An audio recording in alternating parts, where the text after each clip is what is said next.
நான் இன்றைக்கி உங்கள்கிட்ட ஷேர் பண்ணுற கண்டென்ட் என்னென்னு பார்த்தீங்கன்னா, இந்த ஸ்ரீவில்லிபுத்தூரில் உள்ள நரிப்பாறையில் உள்ள சித்தர்கள் ஜீவ சமாதியில் இருக்க அந்த அந்த அந்த கண்டென்ட் தான்.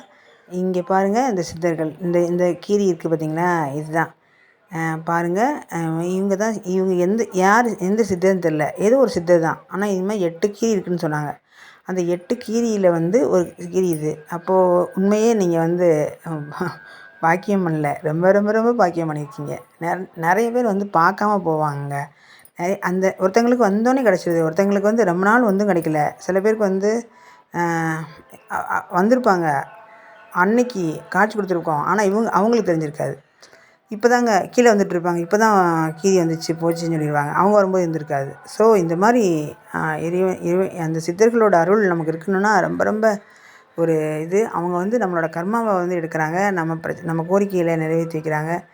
எனக்கு தெரிஞ்சு அந்த குழந்தை ஒரு லேடி வந்தாங்க பார்த்தீங்களா, ஒரு குழந்தை இல்லைன்னு சொல்லிட்டு. அவங்க வருவாங்க. இந்த மாதிரி அந்த கிராமத்தில் உள்ளவங்க, சுற்றி உள்ளவங்க அந்த மாதிரி அவங்களோட அருமை புரியலைனாலும் எல்லோரும் சொல்லி அங்கே போனால் நல்லது நடந்துடுது அப்படின்னு சொல்லிட்டு இப்போ கொஞ்சம் கொஞ்சமாக வர ஆரம்பிச்சிருக்காங்க. அதுவும் இல்லாமல் இவங்களோட அருளால் தான் வர வச்சுருக்காங்க. இல்லைன்னு வச்சுக்கோங்களேன், யாருமே வேண்டாம், மக்களோட நடமாட்டம் அவங்களோட அந்த வாசனையெல்லாம் வேண்டாம் அப்படின்னு முடிவு பண்ணிட்டாங்கன்னா, அந்த இதெல்லாம் இதை மறைச்சிருப்பாங்க. ஸோ நமக்கு அருள் குடிக்கணும்னு நினைக்கிறாங்க. அதனால தான் இந்த மாதிரி பாருங்கள். இந்த மாதிரி கீரிப்பிள்ளை இந்த மாதிரி காட்சி கொடுக்கறத வாழ்நாளில் பெரிய பெரிய ஒரு பாக்கியமாக தான் அதை உணர்ந்தவங்க, அங்கே தேடி வராங்களே அவங்கெல்லாம் நினைப்பாங்க. ஸோ இதன் மூலம் நமக்கு இப்படி கொடுத்துருக்காரு.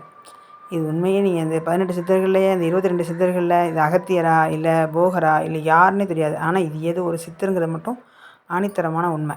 ஓகே, நீங்கள் நல்லா வேண்டிக்கோங்க, உங்களோட பிரார்த்தனையை வச்சுக்கோங்க. அது எதுவாக இருந்தாலும் இறைவன் சித்தம்படி நன்மையாகவே நடக்கட்டும்.